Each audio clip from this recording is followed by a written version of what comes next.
میری بارات لیے خوب دھوم دھام سے چلا آیا تھا اور پوری بارات بھی ناچتے گاتے شادی ہال تک پہنچ چکی تھی۔ میں دلہن بنی اسٹیج پر بیٹھی اپنے دلہا روحان کا بے صبری سے انتظار کر رہی تھی اور کچھ ہی دیر میں بارات پہنچ گئی تھی، اور جو ہی میری نظر روحان کے ساتھ آتے ہی اس آدمی پر پڑی تو میں تو چونکتی ہوئی اسٹیج سے اٹھ کھڑی ہوئی تھی، اور روحان نے جب کہا کہ یہ میرے پاپا ہیں اور پاپا یہ میری دلہن فجر ہے، میں تو فوراً ہی ڈرنے اور گھبرانے لگی، اور وہ بھی مجھے دیکھتے ہی حیرت زدہ ہو گئے تھے اور ان کا چہرہ بالکل زرد پڑ گیا تھا۔ میں زور زور سے چیخنے چلانے لگی تھی کہ آنٹی آنٹی مجھے یہاں سے دور لے جاؤ، میں یہ شادی نہیں کر سکتی، وہ وہی آدمی۔ سب لوگ مجھے بے حد حیرانگی سے گھور رہے تھے، اور جب آنٹی روبینہ نے آ کر مجھے سنبھالنے کی کوشش کی تو میں تو اس وقت اپنے آپ میں نہیں تھی۔ وہ بھی مجھے اس حال میں دیکھ کر گھبرانے لگی تھی کہ ایسے اچانک اسے کیا ہو گیا، میری بچی ابھی تو بالکل ٹھیک ٹھاک تھی۔ میں اس وقت ڈرتے گھبراتے ہوئے وہیں چکرا کر گر پڑی تھی اور بے ہوش ہو گئی تھی، جبکہ دوسری طرف روحان کے پاپا نے ایک ہنگامہ مچا رکھا تھا۔ وہ غصے کے انتہائی تیز تھے کہ بھلا یہ کوئی پاگل لڑکی ہے اور اس نے آج میرے ساتھ یہ کہا، کل نہ جانے گھر میں آتے ہی کیا کیا کرے گی۔ وہ لوگ بارات واپس لے جانے لگے تھے اور پھر آنٹی روبینہ نے روحان کو اشارہ کیا اور روحان آنٹی کے ساتھ مجھے فوراً ہی ہسپتال لے گیا تھا، اور پتہ چلا کہ کسی شدید اسٹریس کی وجہ سے، ذہنی دباؤ سے میرا نروس سسٹم ڈاؤن ہو گیا ہے اور میں شاید کوما میں جا سکتی تھی اگر 24 گھنٹوں میں مجھے ہوش نہ آیا تو۔ آنٹی اور روحان دونوں ہی میرے لیے بہت فکر مند ہونے لگے تھے، اور دوسری طرف روحان کے پاپا نے تو اس شادی کو ختم کرنے کی پوری سوچ بنا لی تھی، مگر اس وقت روحان سب کچھ چھوڑ چھاڑ کر آنٹی روبینہ کے ساتھ ہسپتال میں موجود تھا، اور پھر اس نے آنٹی سے پوچھا کہ کیا بات ہے آنٹی، جب سے میں نے یہ بات نوٹ کی ہے کہ جب سے شادی کا سلسلہ شروع ہوا ہے، جب سے آپ اور فجر دونوں ہی کسی پریشانی میں مبتلا نظر آئی ہیں، اور سچ کہوں تو میں اب واقعی اس راز کے بارے میں جاننا چاہتا ہوں جس کی وجہ سے آج فجر کا یہ حال ہوا ہے، کیونکہ میں نے اس دن شاپنگ کے دوران آپ کی اور فجر کی ساری باتیں سن لی تھی، مگر میں نے آج تک کبھی اس بات کو جاننے کی کوشش نہ کی، مگر آج جب فجر نے میرے پاپا کے ساتھ وہ برتاؤ کیا تو میں بھی حیرت زدہ ہو گیا تھا کہ بھلا پاپا کا کیا تعلق ان معاملات سے، جبکہ انہوں نے آج ہی پہلی بار فجر کو دیکھا اور آج ہی فجر کا یہ رویہ اور فجر کا وہ راز جو اسے اس حالت تک لے آیا، بھلا کیا ہے یہ سب کچھ، کیا ہے ساری سچائی میں جاننا چاہتا ہوں۔ آخر میں فجر کا شوہر ہوں اور اس کی سچائی اور ماضی کے بارے میں جاننے کا پورا حقدار ہوں، مجھے جاننے کا پورا حق ہے، اور میں یہ بات اچھے سے جانتا ہوں کہ فجر آپ کی سگی بھتیجی نہیں ہے، مگر میں نے صرف اس کی محبت پانے کے لیے یہ بات اپنے گھر والوں سے چھپا کر رکھی اور کچھ نہ کہا، مگر اب میں سب جاننا چاہتا ہوں۔ آنٹی روبینہ نے جب یہ سب روحان کے منہ سے سنا تو میں دنگ رہ گئی تھی، اور ان کے لیے اب اس راز کو، اس ماضی کو بتانا روحان کو بہت ہی ضروری ہو گیا تھا۔ آنٹی روبینہ نے روتے ہوئے روحان کو بتایا کہ جس وقت فجر صرف 5 سال کی تھی تو اس کے باپ نے اس کی ماں کے مرنے کے بعد اس کی پرورش اور اس کی ذمہ داری کسی کو نہ دی، اور خود اس کی پرورش کرنے لگا، اور جیسے تیسے محنت مزدوری کر کے اسے پال پوس کر 7 سال کی ہونے تک اسے کچھ نہ کہا۔ بس دکھ اس بات کا تھا کہ اسے پڑھایا لکھایا نہیں۔ اس وقت فجر کو لگتا تھا کہ غربت کی وجہ سے اس کے باپ نے اسے اسکول میں داخل نہ کروایا اور اسے گھر میں بٹھا کر بس 2 وقت کی روٹی کھلائی، مگر جو ہی فجر 8 سال کی ہوئی تو محلے کے باقی بچیوں کی طرح اس کا دل بھی خواہشات کرنے لگا۔ وہ جب بھی اپنا دل کبھی محلے کے کسی گھر میں جا کر بہلاتی تھی تو کبھی کسی گھر میں جا کر بہلاتی تھی، تبھی اس کا دل نئی نئی چیزوں کی خواہش کرنے لگا، اور وہ گھر آ کر اپنے باپ سے کبھی نئے کپڑوں کی ضد کرتی تو کبھی نئے جوتوں کی تو کبھی اچھا کھانے کی، مگر اس کا ظالم باپ اس پر بے حد غصہ کرنے لگ جاتا تھا اور اسے مار پیٹ کر خاموش کرا دیتا تھا، اور یہ بیچاری دکھوں کی ماری اپنا دل مار دیتی تھی اور لوگوں کے دیے ہوئے کپڑوں جوتوں سے گزارا کرتی رہی، اور ایسے ہی وقت گزرتا رہا، اور اس ننھی سی جان پر اس کھیلنے کودنے اور پڑھنے لکھنے کی عمر میں ہی بہت بڑی بڑی ذمہ داریاں آن پڑی تھیں۔ یہ بازار جا کر وہاں سے سبزی ترکاری خرید کر لاتی تھی اور پھر کھانا بناتی، گھر کی صاف ستھرائی کرتی، اور جب اس کا باپ محنت مزدوری کر کے تھکا ہارا گھر آتا تو یہ اپنے ہاتھ سے بنا کھانا اس کے آگے رکھ دیتی تھی، اور یہ ظالم باپ اس پر بالکل رحم نہ کھاتا تھا اور ایسے ہی کھانے پینے میں ہزاروں نقص نکالتا تھا اور بچا کچا کھانا پھینک کر مارتا تھا اور اسے جلی کٹی سناتا تھا اور کہتا، حرام کا پیسہ نہیں ہے جو تو برباد کر دیتی ہے، یہ کوئی کھانا بناتی ہے، کچھ نہیں آتا تجھے، تو بھی اپنی ماں پر گئی ہے، اور اسے بہت مارتا پیٹتا تھا، اور یہ بیچاری چپ خاموش رو رو کر اندر ہی اندر گھٹتی رہتی تھی، اور ایسے ہی دکھوں اور غموں میں زندگی گزارتی رہی اور اپنے باپ کے ظلم برداشت کرتی رہی، اور اس کا ظالم باپ اسے تو مارتا پیٹتا تھا ہی، ساتھ میں اس کو اپنی مری ہوئی ماں پر تانے طنز کستا رہتا تھا، اور یہ اپنے آنسوؤں کو ایسے ہی پیتی رہی، اور دن بھر کام کاج سے تھکی ہاری یہ ننھی جان ایسے ہی بچی کچی روکھی سوکھی کھا کر سو جاتی تھی، اور اس بیچاری کی زندگی یوں ہی گزر رہی تھی۔ اور پھر اس کی عمر 10 سال ہوئی تو اس کے باپ کو رات بھر دیر تک نشے میں دھت واپس آنے کی عادت سی ہو گئی تھی، جو کچھ یہ پہلے تھوڑا بہت محنت مزدوری کر کے کما لاتا تھا اب تو اس نے یہ بھی چھوڑ دیا تھا، اور کبھی کما کر لے آتا تھا تو کبھی کچھ نہ لاتا، گھر میں اب فاقوں کی نوبت بھی آ گئی تھی، اور یہ ظالم نشے کی لت میں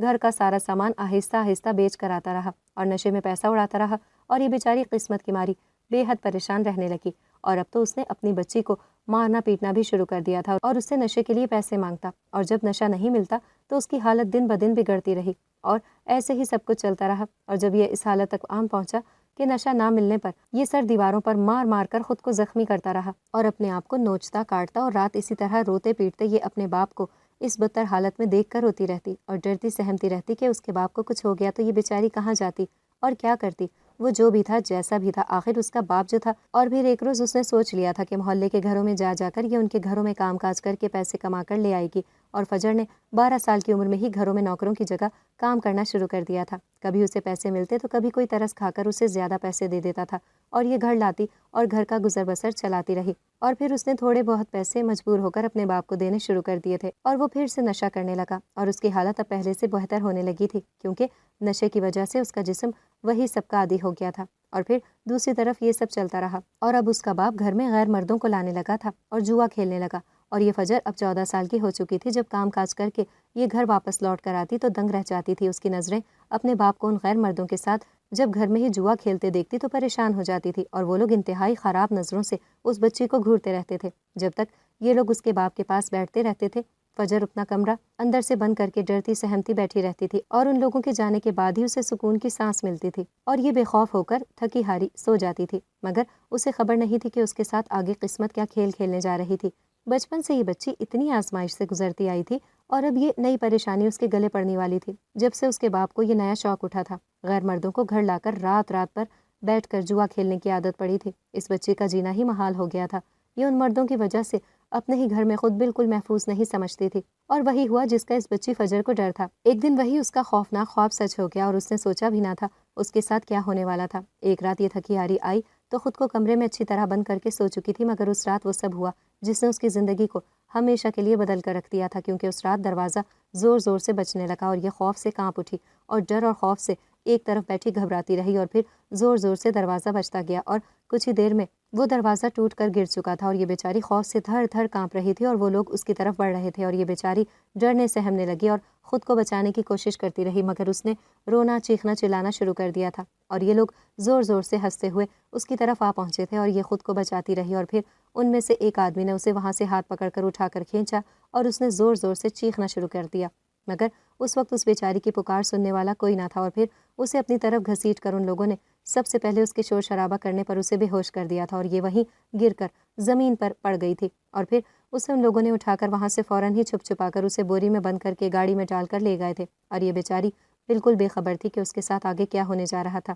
جب اسے ہوش آیا تو اس نے وہاں خود کو ایک بند کمرے میں اکیلے پایا، اور وہ جگہ بالکل ہی انجان اور بہت ہی عجیب سی تھی۔ جب اس نے اپنے آس پاس نظریں گھمائیں تو یہ چونک پڑی تھی، اس جیسی نہ جانے کتنی اور بچیاں جن کی عمر تقریباً 14 سے 18 برس تھی، وہ بھی اس کمرے میں بے ہوش پڑی تھی۔ اس نے سب لڑکیوں کو آوازیں لگائیں، مگر کسی کو اس وقت ہوش نہ تھا، اور یہ خاموش بیٹھی سوچتی رہی کہ اسے یہاں سے کیسے نکلنا ہوگا، مگر ساتھ میں یہ ان تمام لڑکیوں کو بھی بچانا چاہتی تھی، مگر جیسے ہی اس نے خود جیسے تیسے وہاں سے رسیوں سے کھولنے کی کوشش کی تو وہاں وہی لوگ آ پہنچے تھے، اور اسے دیکھتے ہی غصے میں آ گئے تھے، اور جب اسے وہاں سے باہر لے جایا گیا اور اس نے وہاں کھڑے سامنے ہی کھڑے ان 2 آدمیوں کو دیکھا جو اس کے بارے میں ہی بات کر رہے تھے، تب اس کو صدمے سے ایک جھٹکا لگا۔ یہ چونک پڑی ان 2 آدمیوں کو دیکھتے ہی، اس کی تو آنکھیں ہی پھٹی رہ گئی تھی، اور جب ان کی بات چیت سنی تو یہ حیرت زدہ ہو گئی تھی۔ پھر اسے ان تمام لڑکیوں کے ساتھ گھسیٹ کر وہاں گاڑی میں بٹھا کر ایئرپورٹ کے لیے لے جایا جا رہا تھا، اور اس کے دماغ میں اس وقت صرف وہی 2 آدمیوں کے چہرے بس گئے تھے جو اسے ان تمام لڑکیوں کے ساتھ ملک سے باہر غیر ممالک میں غیر قانونی کاموں کے لیے بھیج رہے تھے، مگر اس نے اس وقت چالاکی دکھائی اور ایئرپورٹ پر موجود بیٹھی ایک عورت پر جب اس کی نظر پڑی تو اس نے اسے اشاروں سے موقع دیکھتے ہی بتا دیا تھا کہ ان لڑکیوں کو زبردستی کر کے یہاں سے لے جایا جا رہا تھا، اور پھر اس عورت نے چھپ کر پولیس کو خبر کر دی تھی، اور صحیح وقت پر پولیس نے آ کر اور تمام لوگوں کو گرفتار کر کے لے گئی تھی۔ سبھی لڑکیوں کو چھڑوا کر اپنے اپنے گھر بھیج دیا گیا تھا، اور یہ عورت اور کوئی نہیں آنٹی روبینا ہی تھی جو اس بے سہارا لڑکی کو اپنے ساتھ بچا کر اپنے گھر لے آئی تھی اور اسے اپنی بھانجی بتایا، اور پھر ایک روز یہ اپنے گھر غصے میں بھری ہوئی آنٹی روبینا کے ساتھ پہنچی اور اپنے باپ کا گریبان پکڑ کر سوال کرنے لگی کہ اس نے منہ مانگے داموں میں کیوں اپنی ہی بیٹی کو ان آدمیوں کو بیچ دیا تھا۔ وہ کہنے لگا تیری ماں کا میں دوسرا شوہر تھا اور میں تیرا سگا باپ کبھی تھا ہی نہیں، اور پیسوں کی لالچ میں نے تجھے بیچ دیا تھا۔ اور پھر آنٹی روبینا کی مدد سے وہاں پولیس نے اس کے باپ کو بھی گرفتار کر لیا تھا۔ فجر کا باپ ان 2 آدمیوں میں سے ایک تھا جو اس نے وہ 2 آدمی دیکھے تھے، اور دوسرا آدمی روحان کو آنٹی روبینا سب بتا رہی تھی کہ اتنی دیر میں فجر کو ہوش آ گیا تھا اور دونوں ہی فجر کے پاس دوڑ کر چلے گئے تھے۔ فجر آنٹی روبینہ سے لپٹ کر رونے لگی تھی اور جب فجر کے منہ سے نکلا میرا دوسرا گنہگار، وہ دوسرا آدمی جو مجھے غیر قانونی کاموں کے لیے لندن بھیج رہا تھا، وہ اور کوئی نہیں، روحان کا ہی پاپا ہے۔ روحان کے اوپر تو قیامت ہی ٹوٹ پڑی تھی کہ ان غیر قانونی غلط کاموں میں اس کا باپ بھی ملوث تھا، جس سچائی سے آج تک روحان اور اس کے گھر والے بے خبر تھے، وہ آج کھل گئی تھی۔ اور اب روحان اپنی بیوی کے آخری گنہگار کو سزا دلوانے کے لیے نکل پڑا تھا، اور پولیس کے ہمراہ وہ فوراً ہی گھر پہنچا اور فجر کی گواہی پر اسے بھی گرفتار کر لیا گیا تھا۔ فجر اور روحان نے اپنی نئی زندگی کی شروعات کر دی تھی اور سب کچھ اچھا ہو گیا تھا۔ اگر آپ کو ہماری آج کی کہانی پسند آئی ہے تو اسے لائک کریں، شیئر کریں اور چینل کو سبسکرائب کرنا مت بھولیے گا تاکہ آپ کو ہر نئی آنے والی ویڈیو کا نوٹیفیکیشن بر وقت ملتا رہے۔